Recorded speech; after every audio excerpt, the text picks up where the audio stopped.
Alright, man, we back on sports, and I know I want to talk about a lot of things, and a lot of things need to be talked about, but first I'm going to talk about something that I usually don't talk about.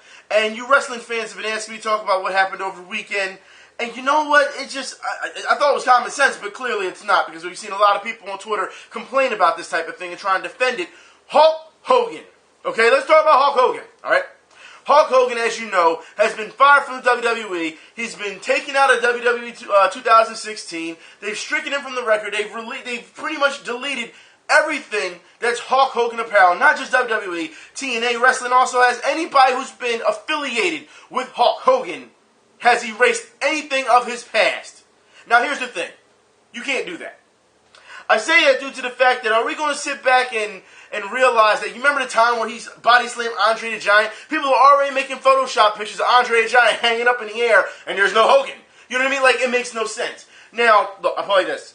What he said was absolutely horrible. First off, before anyone comes in here and says, well, Event, don't you think it's double standard? Look, I have not put stock in Hulk Hogan since the time that his son was in that car crash with that guy and the passenger, and he was like, oh, the guy deserved to get paralyzed or whatever. Ever since he said that, I've had no stock in Hulk Hogan whatsoever, okay? Hulk Hogan is a bad person. That's how I feel, all right?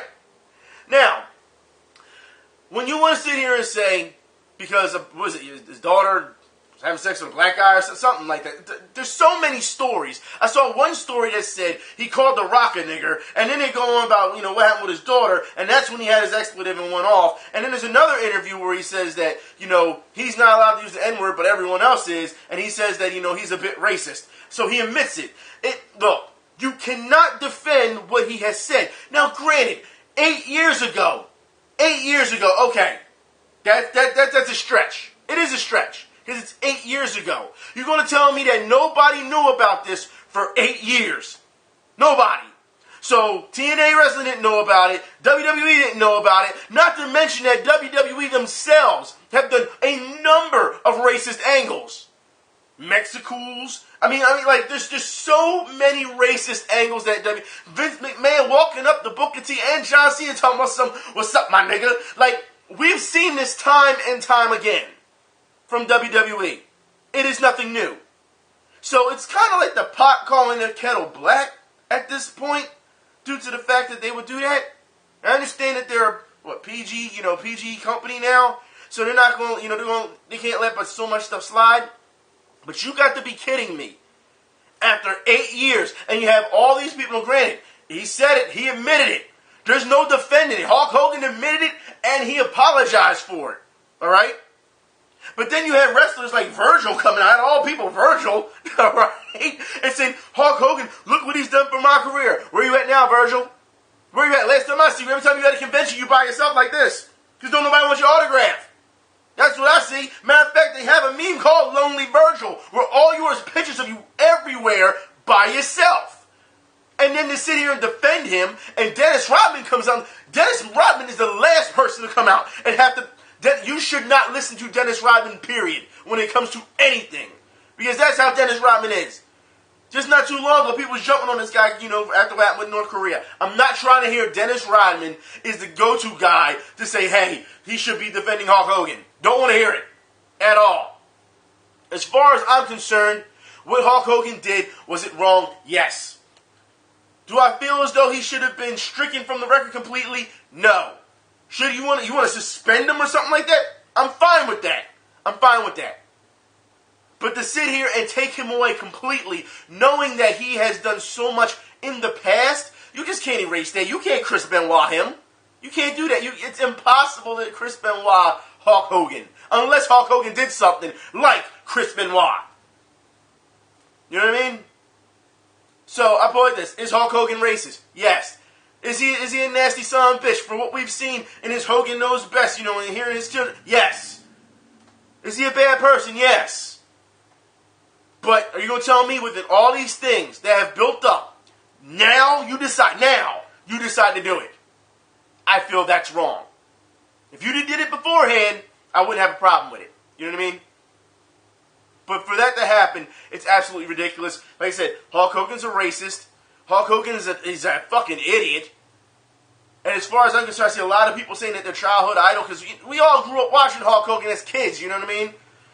Prayers to trade into vitamins, and then you hear this, it's like, but like I said, as an adult, you have to be able to separate that fantasy from reality. This is another reason why I say to people, when they try to follow their favorite athletes or their favorite rappers or their favorite celebrities or whatever, I say, don't follow them on Twitter. Because if you like what they do, and then you get on Twitter, you see they're absolute assholes, it's gonna hurt. You're gonna hurt your world. You will. Hulk Hogan deserved to be suspended. I don't think he should have been let go indefinitely.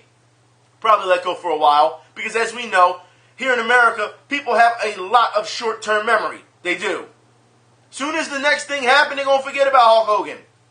They're gonna forget about what he said. If you brought back Hulk Hogan 6 months to a year from now, people are like, oh well. Because that's how they are. I'm not saying it's right, but that's how people are. I'm just saying, at this point, it's a stalemate on whether you agree or you disagree with Hulk Hogan. I do believe he's a racist. I do believe he's a piece of shit. Do I believe he should have been fired for something 8 years ago? No. Not from 8 years ago. Like I said, if it was something more recent, because like I said, there's no way you can tell me that nobody knew about this. There's no way. Especially WWE when they've done their own thing. No, that's just being hypocritical. I want to move on. And I know I'm going to get a lot of hate probably for that. I'm going to get a lot of hate in general today, but I'm used to this by now, right? Eagles fans, let me talk to you for a minute. I got to holler at you for a minute, all right? Sports Illustrated came out and said that the Eagles fan base is the most hated fan base. Get the fuck out of here. You've got to be... Look, let's get something straight here. When we've seen other fan bases shooting each other in the parking lot, when we've seen other fan bases actually, hurting people and setting fire to quarterbacks' lawns, McNabb lawn, you cannot sit here and tell me that Eagles fans are the most hated. And I'll put it like this. If you are a rival of the Eagles, then you have every right to feel that way. Dallas, Washington, New York. If you hate the Eagles and their fan base, you have every right to, because you are a legit direct rival. I have no problem with that. All right? But when you have all these other people from across the NFL saying, we hate Eagles fans, get the fuck out of my face. There have been so many problems that we have seen. Eagles fans, what has Eagles fans done as a league? Boo people? When's the last time you heard an Eagles fan did something other than, they got all over Chris Christie? That was it. And I think that all of us know that I think we can all agree Chris Christie, just keeps jumping ship left and right. So he's a bandwagoner. And as you know, diehard fans are going to bag on bandwagoners no matter what team you root for. So I'm sure we're all okay with that. Back in the day, Eagles fans used to have a jail under the stadium. Yeah, because they had to tune up some people. That happens. Sometimes it'd be Eagles fan on Eagles fan because they don't know how to act. Happens. But the worst thing that's ever happened with Eagles fans is what? Punch each other in the face, right? Like I said, no one's gone out and shot people, or throw some snowballs at Santa Claus. That's the ultimate sin. Oh my God. People shooting each other in the parking lot in San Francisco. San Francisco Raiders fans shooting each other in the parking lot. That has to be the worst. But we're the worst fan base in America. You get the fuck out of here, man. I'm not trying to hear that shit. I'm not trying to hear it. I want to move on, and I want to talk about Cole Hamels. I want to say congratulations to Cole Hamels. MVP, World Series 2008 MVP, finally gets a no-hitter. And you know what? What was so classy about it is that no matter what team that you rooted for, people all over were saying, guy deserved it, congratulations, standing ovation. You know what? Here's the thing. I remember a couple of videos, was about a year or so ago, I did a video. Remember, for those who don't remember, I did a video where Cole Hamels, remember, he threw at Bryce Harper. Remember when Bryce Harper first came to the league? He threw at him. And Stephen A. Smith, I showed you the clip, where Stephen A. Smith said, who is Cole Hamels? Who does he think he is? He's a nobody, blah, blah. And what did I say? Cole Hamels is a World Series MVP. Now you can add that no-hitter to him. Cole Hamels has always been a consummate professional. Now I understand why Cole Hamels wants to leave Philadelphia, because it's a sinking ship right now. It is. But you have to also understand that Cole Hamels has earned his stripes here in Philadelphia. And for Stephen A. Smith, which was a couple years ago, to say something like that, it's absolutely ridiculous. And once again, shows you that Stephen A. Smith, when he was here in Philadelphia, he didn't know what the fuck he was talking about. All he did was, his primary was to cover basketball. He wasn't covering baseball like that. but he going to turn around and say, who is Cole Hamels? No, if anything, Cole Hamels should be turning around and be like, who is Stephen A. Smith? He's nobody. He's not credible anymore. But we've known that for a long time, haven't we? He just was recently under fire not too long ago on Twitter for more comments. I mean, how many comments can you keep making towards females and then bagging on them, and then you turn around and don't understand what the Black Lives Matter thing means? Don't get me started. Don't get me started. And then he admits when he made that comment, he didn't understand the whole context of it. So why the fuck would you make a comment, journalist for research? Why would you make a comment on something that you didn't know about? Stephen A. Smith, go sit the fuck down as far as I'm concerned. I can't take it anymore. I can't. I want to move on. I want to move on. I want to talk about the Pan Am Games. And I said I'd talk about the Pan Am Games because, as you know, the Pan Am Games, if you have not been watching it, it has been an amazing event. It was a great event to watch. However, there were some drawbacks. And I do want to talk about this. The boxing in the events, horrible. Horrible. It wasn't boxing. It was guys doing like this. And girls doing like this. They weren't boxing. They weren't. I can't tell you how many times I saw people fighting like this. With their hands down, arms down, just taking punches. I'm like, you're supposed to get these people ready for the Pan Am Games. Like I said before, Pan Am Games is just one more step to go into the Olympics. And you have these guys and girls fighting like this. And they're just taking punches left and right. I don't know what the fuck is going on, but it was hard to watch. It really was. Swimming was really fun to watch. Volleyball, women's volleyball in the sand, it's still great to watch. Even on the hardwood, it was still fun to watch. The men's volleyball, for some reason, was so hype. And I have to understand this because, look, the women didn't even get that hype when they played volleyball. But the men, every time they was like, yeah, I mean, I thought that someone was going to have an aneurysm. That's how hyped they were. I don't understand that, all right? But another drawback, and I'll say it's a huge drawback, Team USA basketball. Oh, my God. Women's and men. I'll put it like this. The women's team was better than the men's team in the Pan Am Games, all right?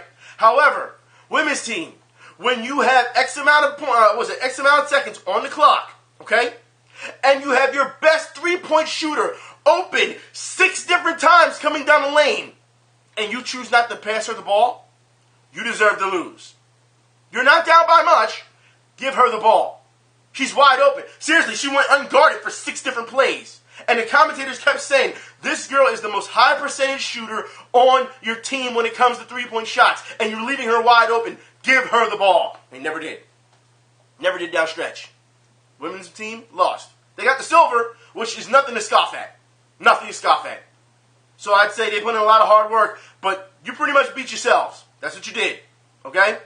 Men's basketball team, absolutely atrocious. I don't understand. This wasn't even a street ball worthy. You have a bunch of, I said before, I've done a video years ago about Team USA basketball where I said, you know what, you shouldn't have pros out there when it comes to the Olympics. This is something, because, you know, the whole Dream Team thing happened and everyone wanted to tag along because they saw the buy rates and they saw the ratings and they saw how much merchandise they sell. You should be doing this with the college students and kids. Like I said, any other sport when it comes to, you know, the Olympics or whatever, gymnastics, these kids are what, 17, 18, 19 years old? And yet you're going to have pros out there who are 30 years old playing basketball? It doesn't make sense. It's not called for, as far as I'm concerned. I've said this before. I've done a whole video on this, okay? If anything, the college students, I don't have a problem with the college students playing in the Olympics, Team USA basketball, no problems whatsoever. And then you have tryouts for walk-ons. I'm not trying to hear, once again, I feel like I'm repeating myself, that you need to have special elite invites. The people who played at the Pan Am Games were ex-pros. And the only reason I call them ex-pros was because a lot of them played in the NBA and were out of the NBA, but they were still playing as a professional overseas. These teams were horrible. Team USA, Bobby Brown. That's right, Bobby Brown. Let me tell you something now, all right? Bobby Brown, gunner. If I was on his team and I saw him, when you've got men wide open, you got big men wide open on mismatches, and all you got to do is post them up with one move because they're already in the paint. One move and take the move, and you're going to sit and shoot the ball every time you come down the lane, get benched. Get benched. I'm not trying to hear it. There's no reason for that.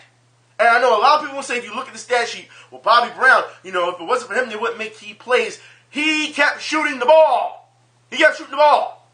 For no reason. When it wasn't called for. There were no set-up plays. And when you did dish it out, you dished it out to another big man in Randolph. For those who remember, Randolph was a pro at one point. And he was shooting threes and he couldn't make anything. Keep your big men down low when they're wide open. You are a guard. How do you not see this?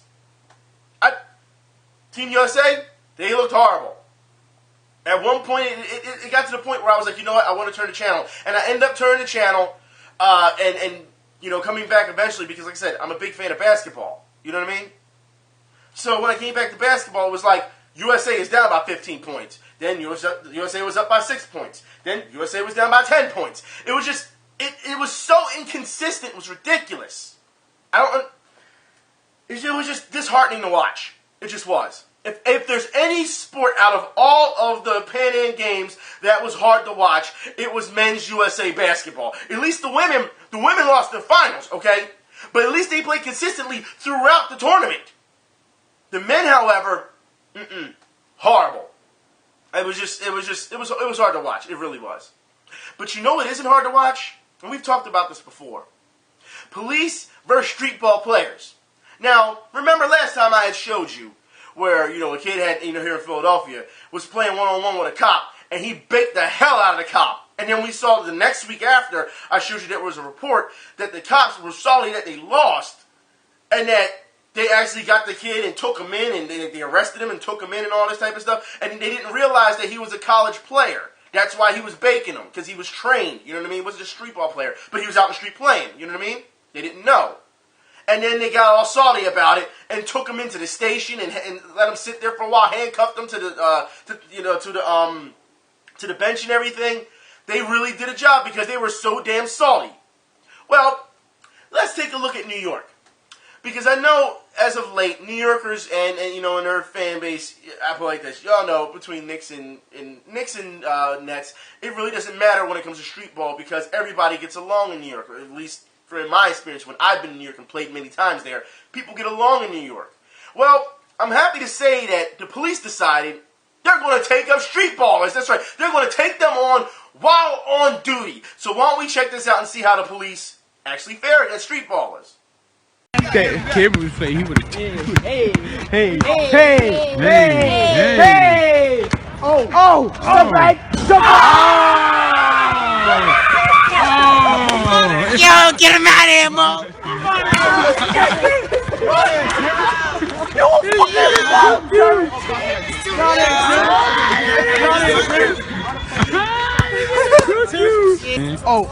Jab style. He already got you. Oh no! That would have went viral. He laid you. You'll be started before we go. Oh shit! Oh dang! Come back! I wanna. Just waiting for me. Oh! Lady!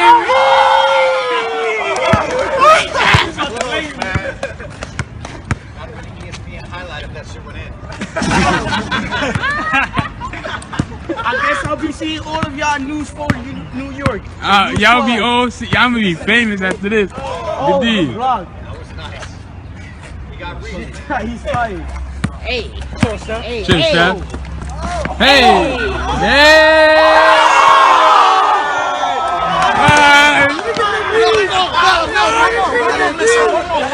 Yo, cops are putting in work. Serious work. I love to see that. You notice how everyone was happy. Everyone's high-fiving. Nobody's mad. Have you noticed that? It's not like what happened here in Philly. No, and I want to say this because in NY, we've seen a lot of protests. We've seen a lot of police brutality. You see the videos every day, not just in NY, but all over the country we see it, do we not? Of cops just acting a fucking fool and abusing their power. This is something that you can get behind. You know what I mean? It goes to show you that not all cops, and I'll say this, not all cops are bad. They're not. Okay? That's what that shows. And here's the thing with that. I've been saying for how long? For years now, that there needs to be a cops versus community, in basketball. Enough proof. This is the proof right here. This is the proof. You can't sit here and tell me everyone's getting along. You get to know the faces. You get to know the names. So you know if you come through the neighborhood again, you know that person. I don't need to explain this again. I don't. I really don't. I do have a question for the kids that are playing, though. I have to ask this. Yo, how you get baked? How you get filleted against a bunch of cops who still have their equipment on?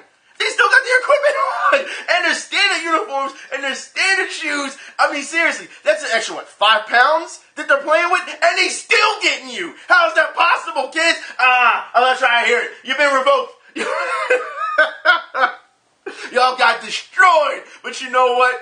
Everyone was having fun. It looked like a good time. I'm happy somebody recorded that so we can see it. I'm really happy about that. At least nobody flopped, though. But you know what? No one's going to flop on the blacktop anyway. Speaking of flops, Griffin first flop of the week goes to soccer. Once again, you guys sent me this because you know what? It is getting out of hand, and you cannot tell me that this doesn't need to be cleaned up.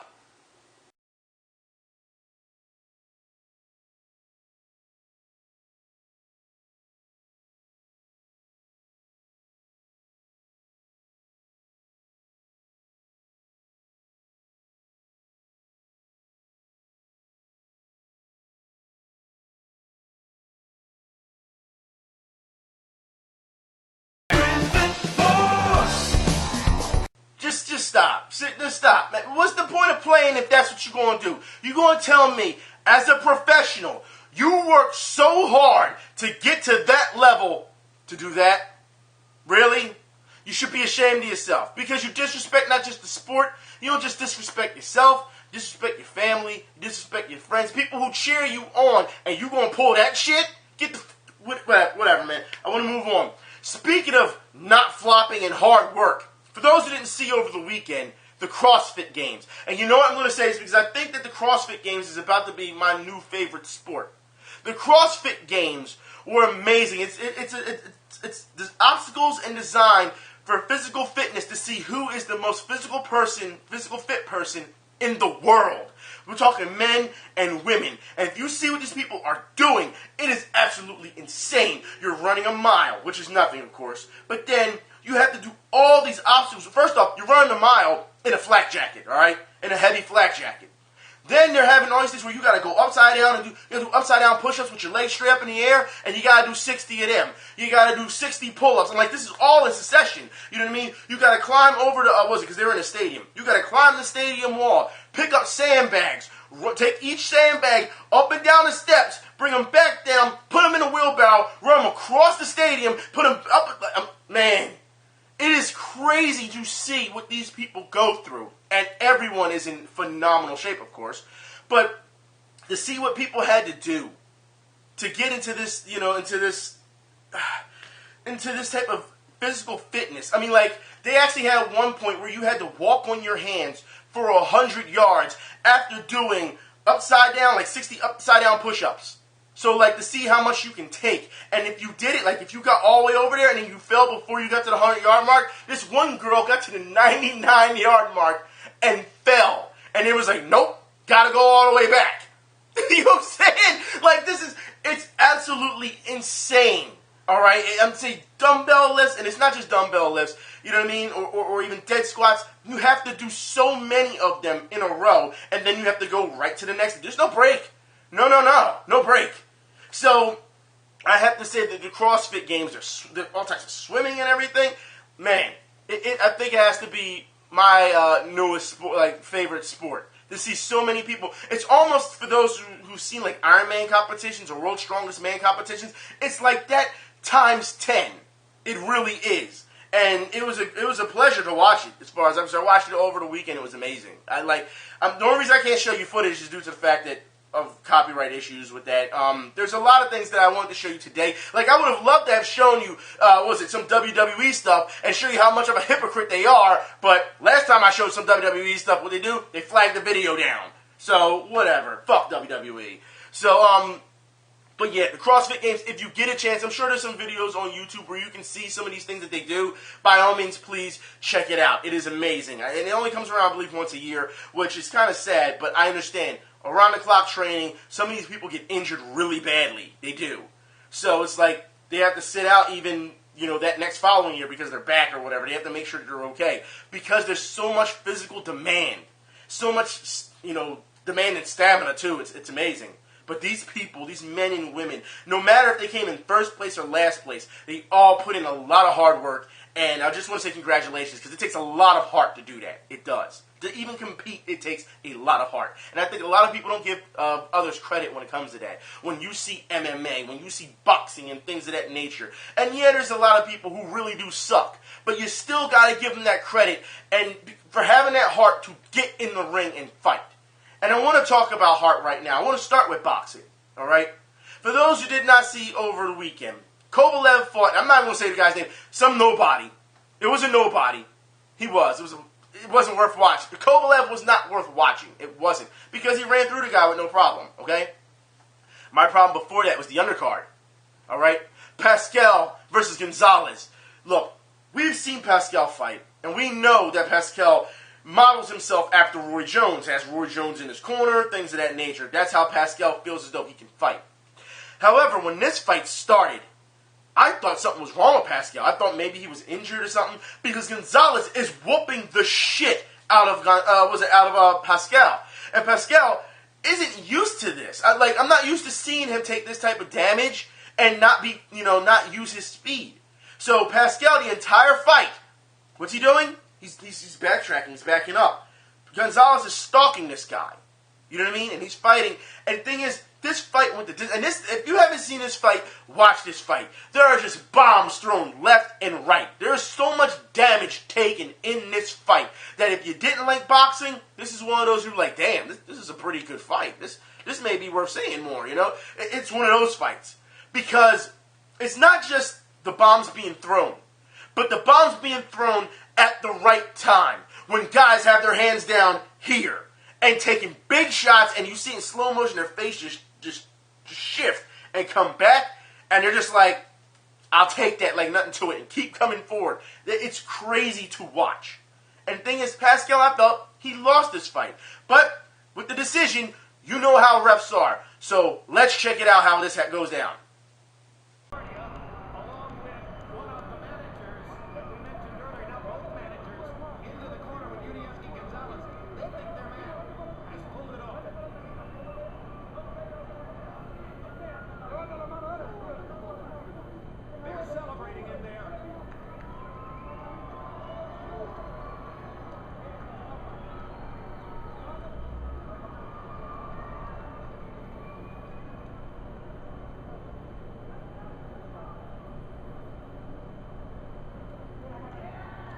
How you earn a title shot, no matter which way this fight goes, and we think Gonzalez won. But whoever gets the next crack at Kovalev will have earned it. All right, there's Harold Letterman's final scorecard. You can see that he gave Pascal the 10th round, the 3rd round, that Letterman saw Pascal winning in the fight, so he has Gonzalez the winner, 97-93. Harold, tell us about the judges who will score the fight officially. Okay, so there's 2 shows in town, so the Nevada State Athletic Commission really has their judges split out all over the place. Eric Cheek, a relatively new judge, working his tough fight. He's only had 3 title fights. And, we had just some better meetings over Mauricio Herrera. And I tell you the truth, I think he was wrong in that fight. So we'll see. Next judge, John McKay. I love this guy. They brought him in from New York tonight. He's a very good judge. He's worked 18 world title fights. He's on the way up. He always does a good job, Jim. Ricardo Casio, again, a relatively new judge from Nevada. He worked that Randall Bailey fight. He had that right,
noticed by those three guys ringside who were pouring with Harold that all thought it was going the other way, but now we have one judge.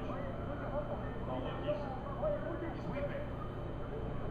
It's good news. That was his big chance. No, the good news for Gonzalez is he fought so well, he is now a player, and there will be more opportunity for him. No way in hell did Pascal win that fight. The only time he really got clear punches was coming off of the counter. That was it. Everything else was Gonzalez. He was backing him up. He was doing all the work. He was putting in the most work. It made no sense whatsoever, and he was landing more. All right? Punch Dad say that, if you go by percentage-wise, Pascal was more accurate, but this guy was doing so much more. And like I said, it breaks my heart to see a guy who needed that win, and I'll explain in a minute, needed that win, break down and cry. But I want you to hear what the crew at HBO had to say afterwards. And I'm talking about Max Kellerman, Bernard Hopkins, and Max Kellerman. So at the end of the day, it's another victory for John Pascal. His first fight in the United States in several years. And I have to assume, Bernard Hopkins, that it'll follow form. Pascal gets an official win, so he's probably in the position for the rematch with Kovalev, but I can't imagine that Gonzalez doesn't get some opportunities as a result. You know what, Jay? He should. I mean, he's put a great performance on. He showed a lot of skills. And you know what? I was kind of shocked of the decision, but Gonzalez is going to be known, and he's going to be respected, and people are going to give him another shot. And you know what? He deserves another shot. They're going to want to stick to him and watch him. All right, let's turn to Max Kellerman. Your final comment on Gonzalez versus Pascal. The judge who, again, I'll watch it again, but I thought it was pretty obvious that Gonzalez won the fight. One judge gave Benavides, as Harold pointed out, over Herrera by 4 points, when Herrera pretty clearly won that fight. And now is, I think, on the wrong side of this decision, too. And I think in boxing, we should do a better job of oversight in terms of which judges get assigned big fights. Because if they consistently seem to not know what they're looking at, they shouldn't be reassigned consistently to big fights. Again, I will say that all with a caveat. I need to go back and rescore it, but it seems to me at first glance here, Gonzalez deserves to win. Max Kellerman makes a great point about it. Matter of fact, he's saying everything that we've been saying as fans for years. Here's the problem I have, okay? Bernard Hopkins says that, someone's going to give him another shot. And I'm sure all you're saying the same thing. Well, the guy fought well, he should get another shot. Here's the problem with that. This is why he's crying. It's not just because that was his chance at a title, okay? This was his only fight, possibly last fight. That's right. Want to know why? Because his promoters who were there, it was double or nothing for them. They talked about this earlier in the fight, okay? How they poured all their money. This was it. This was the last bit of money they had. And they used all their money to put into this boxer, Gonzalez. They said if he didn't win this fight, they would be broke. They wouldn't have anything left for him. The fact that they believed in him so much that they dipped into their own life savings and said, look, this is it. You have this, we're going to go broke. There's nothing left. You have to win this fight. And the fact that Gonzalez went out there and did what he needed to do to win the fight, and then you take it from him, that's why he was crying. Now, maybe, possibly, another promoter will step in and say, hey, guy, you got some talent, we can take you on. You know what I mean? After seeing that performance. Maybe somebody will do that. But the fact that you have to understand, an initial result like that, yeah, he's going to break down and cry. It had nothing to do with just the loss of the fact that he didn't get to a title shot. It's the fact that this guy may never box in a pro circuit or a big fight like that again. Even though they're saying, oh, he deserves another shot. Just because the guy deserves a shot doesn't mean, as we know the politics of all this, doesn't mean he's going to get it. And that's what the sad part was of that night. Pascal, for him, it was just another win. Maybe he'll get another title shot. That was that guy's life. And that's the sad part. I want to move on to UFC. UFC on Fox. That's right. For those who did not see UFC on Fox, you know what? It wasn't that bad of a card. But as you know, because you guys asked me, was it online? You said, who are you going to take, Barao or was it Dillashaw? I said Dillashaw. I was taking Dillashaw, and Dillashaw destroyed him.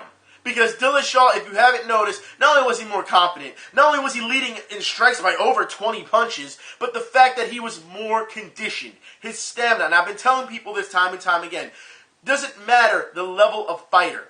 You could be great. You could be a great fighter. Another person can be a great fighter and be a great matchup. But sometimes it doesn't matter if you have more talent than the other. It depends if you're conditioned enough.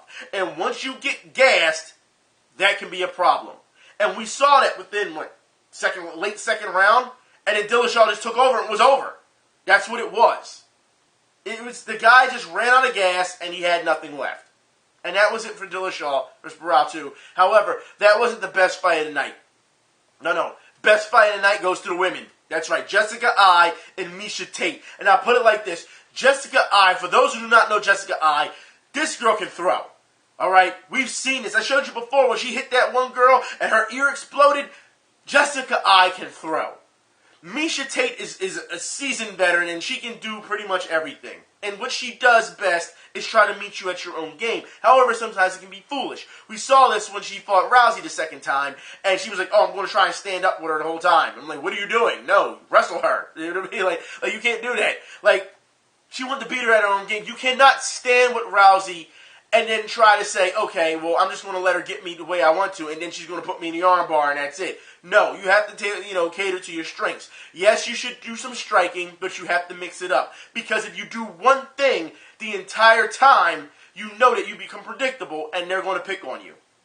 Jessica Eye, Miesha Tate. Jessica Eye is known for throwing good punches. Miesha Tate, in the beginning, was taking a massive amount of damage. And then Miesha Tate met her at her own game and decided, I'm going to throw with her, and was catching Jessica Eye. It wasn't enough for Jessica Eye to say, oh my God, I'm in trouble. The one time she caught her, though, Jessica Eye was like, whoa, I didn't expect that. And she had her off guard for a minute, you know what I mean?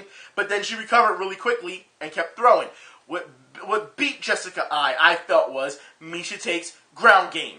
That's what it was. Miesha Tate did what she needed to do and take her down and also keep her up against the cage. And as you know, when you keep her up against the cage and you're fighting for that position, you deserve that position if you've worked so hard for it. So, Miesha Tate, as far as I'm concerned, won that fight. Especially, you can tell, within that last round, she pretty much dominated that last round. I still have to say Jessica Eye, I feel bad for her because she's been wanting this title shot for a long time and she worked her way up so much. But Jessica Eye is still, in my opinion, she's still a great fighter, and I believe she's going to bounce back from this and come back and eventually get that title shot. She will. So, like I said, that fight had to be the best fight of the night as far as I'm concerned. I know a lot of people think that there were other fighters, I believe, got bonuses for their fights, but the women didn't get the bonus for the fight. As far as I'm concerned, I felt that was still the best fight of the night. Anyways, I'm done. I will talk to y'all later, hopefully. Just remember, this week coming up, Rousey versus Correa. We have it. Correa, I don't know how it's pronounced. But that's going to be a good one. I will be talking about that. If you're going to ask me now who I'm picking Rousey. I'm picking Rousey. Her opponent can fight. She can throw. She is really good at throwing. But here's the thing. Anyone who's watched Ronda Rousey's training regimen in Brazil, she's already said it herself. It's her best training that she's done. I know it sounds like a lot of lip service, but no. If you've watched the way she's been striking as of late and the way she's been coming off, I'll put it like this. If she didn't want to do MMA for the rest of her life, if you see the way she's throwing, see the way that she's practicing when it comes to boxing, she could easily transfer over. She has, and I'm going to say this, lightning speed. She has it. If you haven't seen the training regimen, by all means, please watch it. It is crazy to see how quick she is. Anyways, I'm picking Rousey for this one. I will talk to y'all later. Y'all be safe. Like I said, we'll talk about it next week. I'm out.